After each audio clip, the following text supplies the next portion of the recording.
And स्वागत है आपके अपने class 10th-12th only YouTube channel पर। तो आज हम बात करने वाले हैं जो साहित्यिक स्रोत के बारे में। किसके साहित्यिक स्रोत के बारे में बात करने वाले हैं। और इसके पहले मैंने जो पुरातात्विक स्रोत के बारे में बताया है और उसके जो विवरण मिले हैं उनके बारे में मैंने बताया है। ठीक है, तो आज हम साहित्यिक स्रोत के बारे में बात करने वाले हैं कि साहित्यिक स्रोत को दो प्रकार से विभाजित किया गया है। एक धार्मिक साहित्य और एक लौकिक साहित्य। एक धार्मिक साहित्य और एक लौकिक साहित्य। और धार्मिक साहित्य को भी हमने दो प्रकार से विभाजित किया गया है। एक ब्रह्मांड या वैदिक साहित्य। ब्रह्मांड या वैदिक साहित्य। एक ब्रह्मांडेतर या फिर आवेदिक साहित्य। दो प्रकार इसे भी जो धार्मिक साहित्य को दो प्रकार विभाजन किया गया है, वैदिक साहित्य या आवेदिक साहित्य में। ठीक है, तो जो साहित्यिक स्रोत हैं इसे मैंने दो प्रकार से विभाजित किया गया है। इसको दो प्रकार से विभाजित किया गया है, एक धार्मिक साहित्य और एक लौकिक साहित्य। और धार्मिक साहित्य को भी दो प्रकार से विभाजित किया गया है, एक वैदिक साहित्य और एक आवेदिक साहित्य में। ठीक है, अब इसके आगे की हम बात करने वाले हैं। तो कहा जाता है सबसे पहले वैदिक साहित्य के बारे में हम बात करेंगे। किसके बारे में बात करेंगे? वैदिक साहित्य के बारे में। तो जो वैदिक साहित्य है इसके कुछ महत्वपूर्ण फैक्ट हैं, जैसे कि इसके अंतर्गत जो वेद था, इसके अंतर्गत वेद तथा उसके संबंधित ग्रंथ जो वैदिक साहित्य के अनुसार इसके अंतर्गत जो वेद आते हैं या उससे संबंधित ग्रंथ पुराण, महाकाव्य या स्मृति आदि हैं। कहा जाता है जो वैदिक साहित्य है, क्या है? वैदिक साहित्य। तो वैदिक साहित्य के अंतर्गत वेद आ जाएगा या उससे संबंधित ग्रंथ, पुराण, महाकाव्य या स्मृति आदि आती हैं। किसके? वैदिक साहित्य के अंतर्गत। और कहा जाता है कि भारत के सबसे प्राचीन ग्रंथ वेद का जो सबसे प्राचीन ग्रंथ था, वेद का शाब्दिक अर्थ क्या था? ज्ञान था। कहा जाता है जो भारत के सबसे प्राचीन ग्रंथ वेद का क्या शाब्दिक अर्थ क्या था? ज्ञान था। ठीक है, भारत के सबसे प्राचीन ग्रंथ जो वेद था उसका शाब्दिक अर्थ ज्ञान था। और जो श्रवण परंपरा में जो सुरक्षित होने के कारण इसे श्रुति भी कहा जाता था। क्या कहा जाता था? श्रुति भी कहा जाता था। किसे? जो श्रवण परंपरा में सुरक्षित होने के कारण वेद को श्रुति भी कहा जाता था। और कहा जाता है कि कालांतर में जो वेद व्यास ने वेदों को कैसे संकलित कर दिया था। कहा जाता है कालांतर में, किसमें? कालांतर काल में। कहा जाए कालांतर में वेद व्यास ने वेदों को क्या कर दिया था? संकलित कर दिया था। और वेद कुल 4 होते हैं। वेद कितने होते हैं? कुल 4। ऋग्वेद, सामवेद, यजुर्वेद और अथर्ववेद।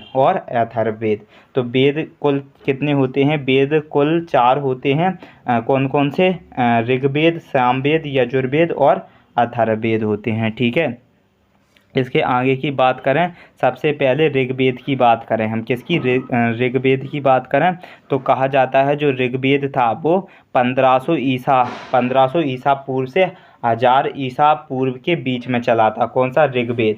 तो ऋग्वेद कब से कब तक चला था? 1500 ईसा पूर्व से 1000 ईसा पूर्व के बीच तक क्या चला था? ऋग्वेद चला था। तो 1500 ईसा पूर्व से 1000 ईसा पूर्व के बीच में कब से जो ऋग्वेद था वो 1500 ईसा पूर्व से 1000 ईसा पूर्व के बीच में जो ऋग्वेद था वो चला था। इसे क्या कहा जाता है? इस काल को ऋग्वेद का काल कहा जाता है। और कहा जाए तो भारत के जो सर्वाधिक प्राचीन रचना जो ऋग्वेद में क्या था?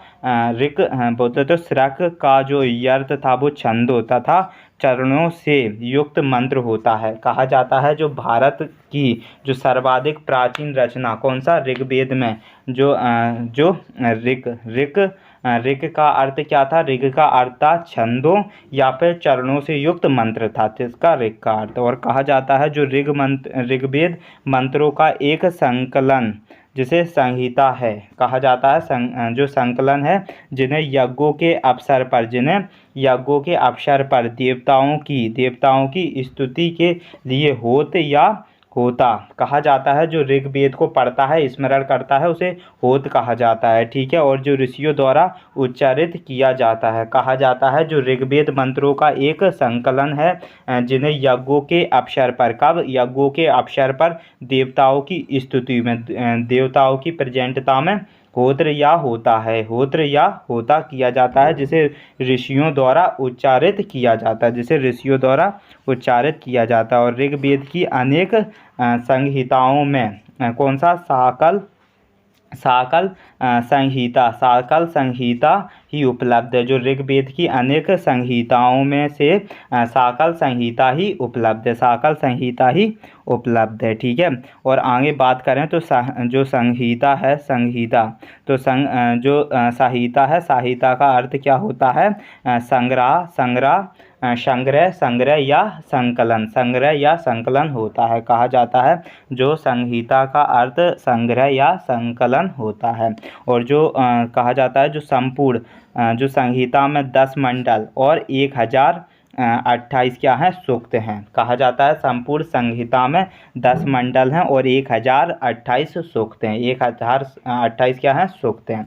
और जो ऋग्वेद की 5 शाखाएं हैं, कहा जाता है ऋग्वेद की 5 शाखाएं हैं, साकल, बाष्कल, साकल, बाष्कल, अश्वलायन और संखायन तथा मांड्योक्य। तो इसकी ऋग्वेद की 5 शाखाएं हैं, साकल, बाष्कल,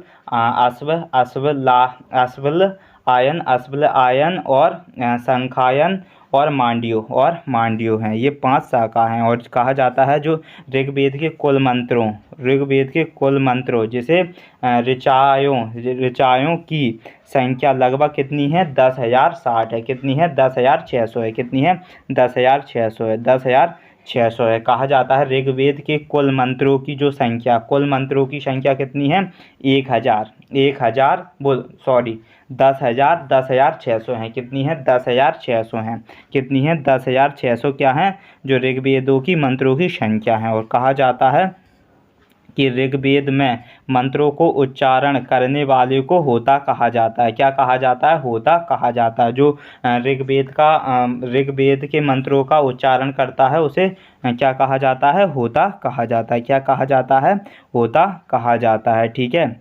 और बात करें तो ऋग्वेद में, किसमें, ऋग्वेद में इंद्र के लिए 250, इंद्र के लिए 250 तथा अग्नि के लिए 200 कितनी 200 रचनाओं, 200 ऋचाओं, 200 ऋचाओं, जो ऋचाओं बोले तो मंत्रों की रचना की गई है। कहा गया है ऋग्वेद में इंद्रों के लिए 250 मंत्र और अग्नि के लिए 200 मंत्रों की क्या की गई है, रचना की गई है। किसमें, ऋग्वेद में। ये इंपॉर्टेंट फैक्ट है कि अग्नि के लिए 200 मंत्रों की और इंद्र के लिए 250 मंत्रों की रचना किसमें, ऋग्वेद में की गई है। और जो ऋग्वेद का 2 से 7वां मंडल, 2 से जो 7 मंडल प्रमाणित हैं और शेष प्रक्षिप्त माना जाता है। जो ऋग्वेद के 2 से लेके 2 से 7वां मंडल कैसे हैं, प्रमाणित हैं और बाकी के शेष प्रक्षिप्त माना जाते हैं, ठीक है। और बताया गया है कि बाद में जोड़े गए जो 10वें मंडल में पहली बार सूत्रों का उल्लेख किया गया है। जो सूत्र हुआ करते थे उनका उल्लेख किया गया है, जिसे पुरुष सूक्त के नाम से जाना जाता है। जिसे किसके, पुरुष सूक्त के नाम से जाना जाता है। तो जो 10वां मंडल, किसकी बात कर रहा हूँ, जो ऋग्वेद में 10वां मंडल में पहली बार सूत्रों का उल्लेख किया गया है, जिसे हम पुरुष सूक्त के नाम से जाना जाता है। और जो देवता सोम का उल्लेख 9वें मंडल में, देवता कौन सा, देवता सोम का उल्लेख कौन से मंडल में, 10वें मंडल में, 9वें मंडल में। 9वें मंडल में क्या है, देवता सोम का उल्लेख 9वें मंडल में। तो देवता सोम का उल्लेख कौन से मंडल में है, 9वें मंडल में देवता सोम का उल्लेख है। और जो लोकप्रिय गायत्री, किसकी बात कर रहा हूँ, लोकप्रिय गायत्री मंत्र जिसे सावित्री भी कहा जाता है, सावित्री का उल्लेख भी कहा जाता है, ऋग्वेद में ही है। जो लोकप्रिय गायत्री मंत्र है इसका भी उल्लेख ऋग्वेद में है। इसका उल्लेख किसमें है, ऋग्वेद में है। और कहा जाता है कि जो गायत्री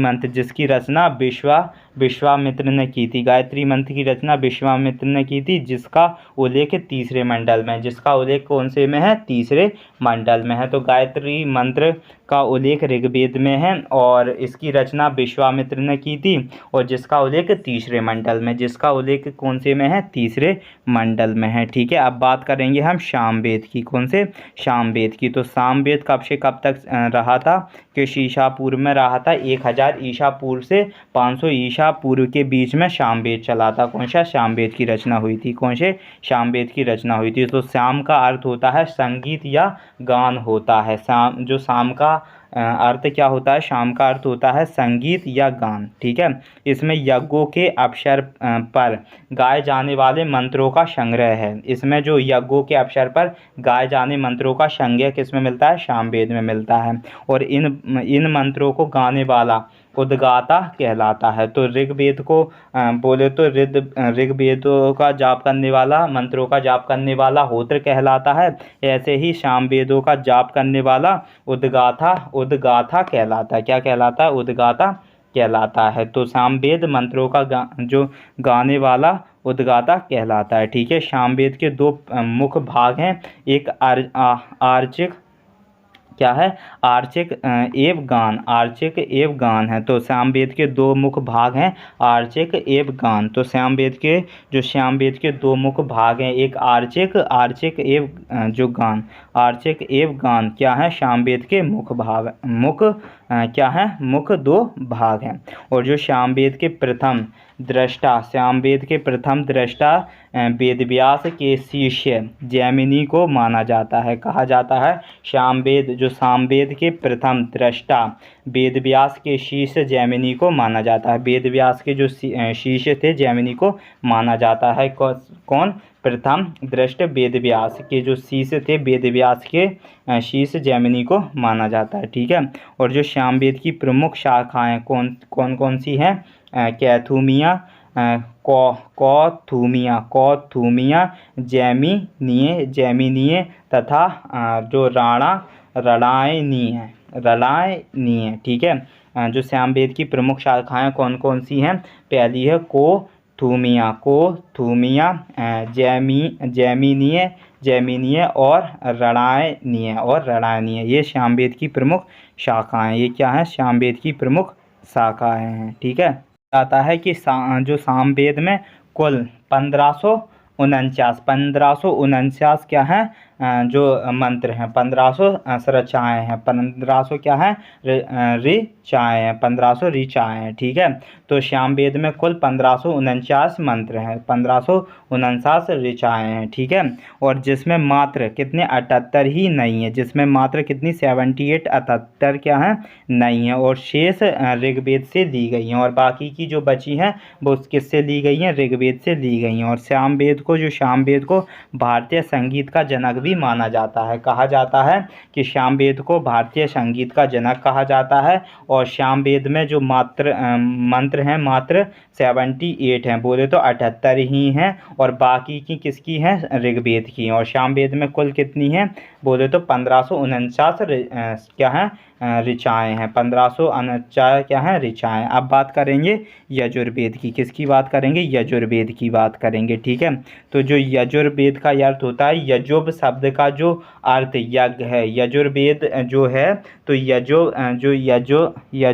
यजुप शब्द का जो अर्थ है वो यज्ञ है। यजुप शब्द का अर्थ यज्ञ है। और जो यजुर्वेद संहिता में यज्ञों को संपन्न कराने में जो सहायक मंत्रों का संग्रह है, सहायक मंत्रों का क्या है, संग्रह है, जिसका उच्चारण जो क्या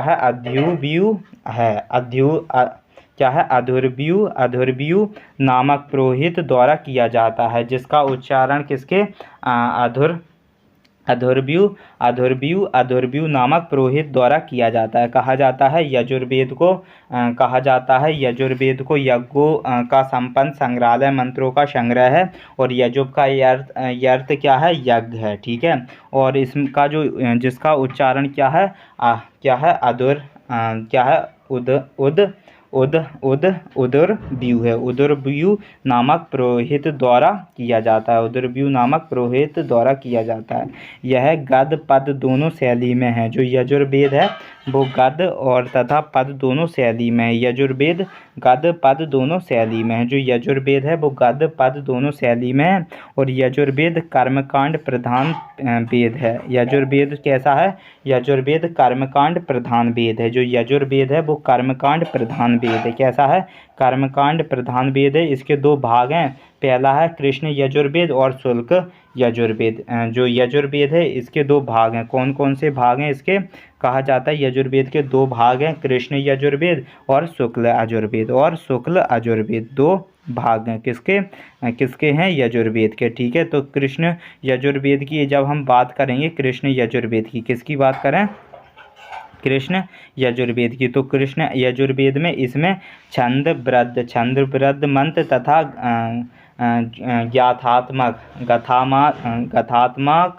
गथात्मक वाक्य हैं। जो कृष्ण यजुर्वेद है इसमें छंद वृद्ध मंत्र और गथात्मक वाक्य हैं। और जो कृष्ण यजुर्वेद की मुख्य शाखाएं हैं, जो कृष्ण यजुर्वेद की मुख्य शाखाएं हैं कौन कौन सी? तैत्तिरीय और काटक मैत्रिनी तथा कपिस्थल हैं। ये क्या है? यजुर्वेद की मुख्य शाखा हैं। तैत्तिरीय, काटक, मैत्रायणी और तथा कपिस्थल ये कृष्ण यजुर्वेद की प्रमुख शाखाएं। और कहा जाता है जो शुक्ल यजुर्वेद की बात करें तो शुक्ल यजुर्वेद इसमें केवल मंत्र ही हैं। शुक्ल यजुर्वेद में केवल मंत्र हैं और इसकी प्रमुख शाखाएं हैं मध्याह्न दिन तथा कांडव हैं। तो कांडव और मध्याह्न दिन ये क्या है? शुक्ल यजुर्वेद की क्या है? मुख्य शाखा है और इसमें केवल मंत्री हैं। और कहा जाता है इसकी संहिताओं को बाज्यसेने भी कहा जाता है। क्या? बाज्यसेने भी कहा जाता है, क्योंकि बाज्यसेनी के पुत्र याज्ञवल्क्य इसके क्या थे? दृष्टा थे। इसके दृष्टा थे। कहा जाता है इसकी संहिताओं को बाज्यसेन भी कहा जाता है, क्योंकि बाज्यसेन के जो पुत्र याज्ञवल्क्य इसके क्या थे?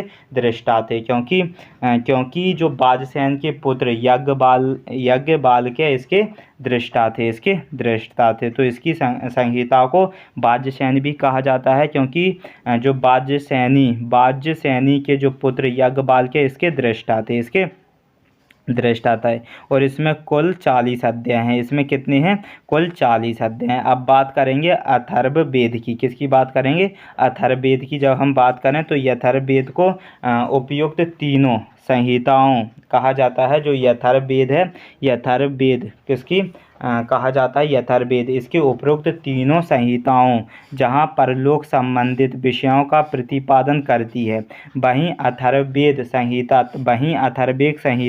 लौकिक फल प्रदान करने वाली होती है। वहीं अथर्ववेद संहिता लौकिक फल प्रदान करने वाली होती है। तो ठीक है, और बता दिया जाए कि जो अथर्वा नामक ऋषि इसके प्रथम दृष्टा थे। जो अथर्वा नामक जो ऋषि थे वो इसके प्रथम दृष्टा थे। अतः उन्हीं के नाम पर इसे अथर्ववेद कहा जाता है।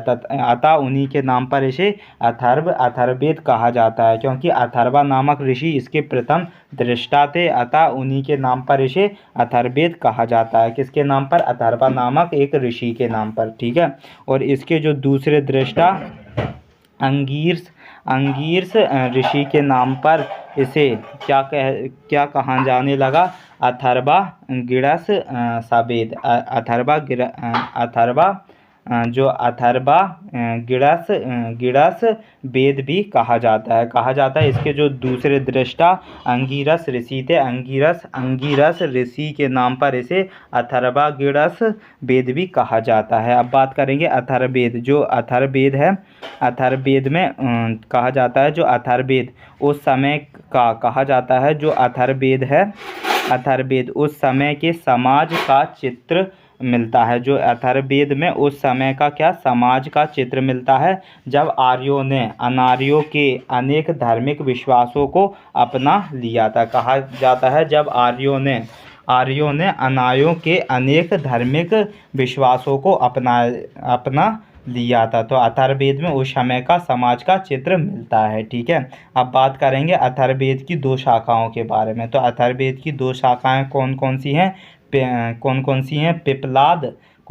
पिप्पलाद और शौनक। पिप्पलाद और शौनक क्या है? अथर्ववेद की दो शाखाएं, पिप्पलाद और शौनक। ठीक है, और इस कहा जाता है एक संहिता में कुल 20 कांड, इस संहिता में कुल 20 क्या है? 20 कांड और 731 सूक्त हैं और 5,987 मंत्रों का संग्रह है। किसमें?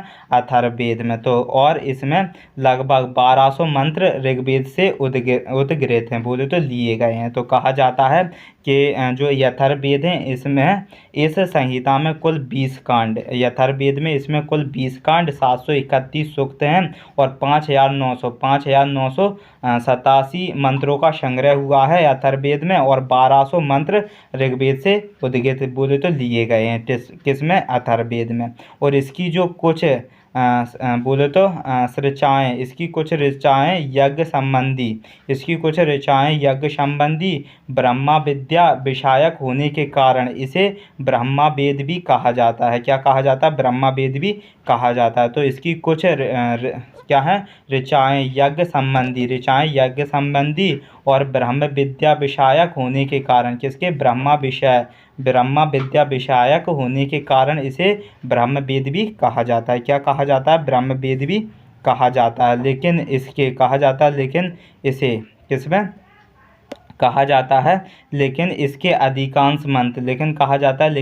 अधिकांश मंत्र लौकिक जीवन से संबंधित हैं। कहा जाता है लेकिन इसके ज़्यादा से ज़्यादा जो अधिकांश मंत्र किससे? लौकिक जीवन से संबंधित हैं। और जो रोग निवारण, तंत्र मंत्र, जादू टोना, साप और कहा जाता है वशीकरण, आशीर्वाद, स्तुति और जो प्रायश्चित और औषधि अनुसंधान, विवाह, प्रेम, राजकर्म, मातृभूमि, मात्यम आदि जो विविध विषयों से संबद्ध मंत्र और सामान्य मनुष्यों के विषयों और विश्वासों, अंधविश्वासों इत्यादि का वर्णन किसमें हुआ? अथर्ववेद से प्राप्त हुआ है। अथर्ववेद में ही जादू टोना और ये विवाह की जो पद्धति वो किसमें? अथर्ववेद में मिलती है। और जो आयुर्वेद के सिद्धांत तथा जो व्यवहार जगत की अनेक बातें भी किसमें मिलती हैं? अथर्ववेद में मिलती हैं। किसमें मिलती हैं?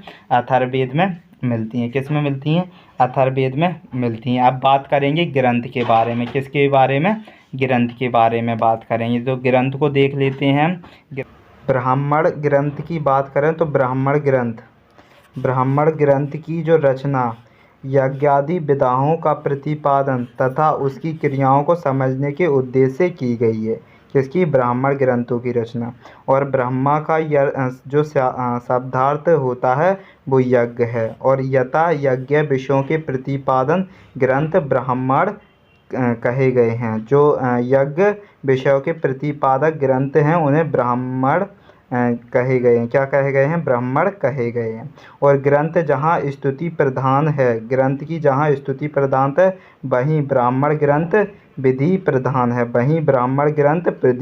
है। जो अधिकांश गद्य में लिखे गए हैं। प्रत्येक वेद हेतु पृथक जो ब्राह्मण ग्रंथ लिखे गए हैं, प्रत्येक वेद हेतु क्या लिखे गए हैं? ब्राह्मण ग्रंथ लिखे गए हैं। क्या लिखे गए हैं? ब्राह्मण वेद लिखे गए हैं।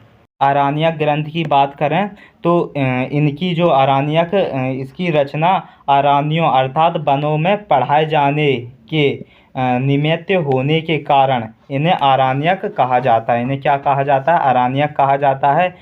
इसमें ज्ञान और चिंतन का प्रधानता दी गई है। इसमें ज्ञान और चिंतन की क्या प्रधानता दी गई है। और इन दार्शनिक रचनाओं से ही कालांतर में उपनिषदों का विकास हुआ है। और इस दार्शनिक रचनाओं से ही कालांतर में उपनिषदों का विकास हुआ है। ठीक है, तो अपन ने किन किन की बात कर दी है, वेदों की बात कर दी है और ग्रंथों की बात कर दी है। ठीक है, अब जो उपनिषद है, उपनिषद एक बड़ा टॉपिक है, इसलिए मैं उसकी एक सेपरेट वीडियो अलग से ले आऊँगा। ठीक है, तो आज के लिए इतना ही रहने देते हैं। आई होप आपको बहुत अच्छे से समझ में आया होगा जो मैंने वेद पढ़ाए थे और जो ब्रह्मांड ग्रंथ और जो आपका क्या है ब्रह्मा ग्रंथ और आरण्यक ग्रंथ के बारे में बता दिया है। ठीक है, तो आई होप आपको बहुत अच्छे से समझ में आया होगा। तो प्लीज़ वीडियो को लाइक कर दें एंड अपना फीडबैक कमेंट में ज़रूर शेयर करें और अपने दोस्तों को इस वीडियो को शेयर करें। और चैनल पर नए हो तो चैनल को ज़रूर सब्सक्राइब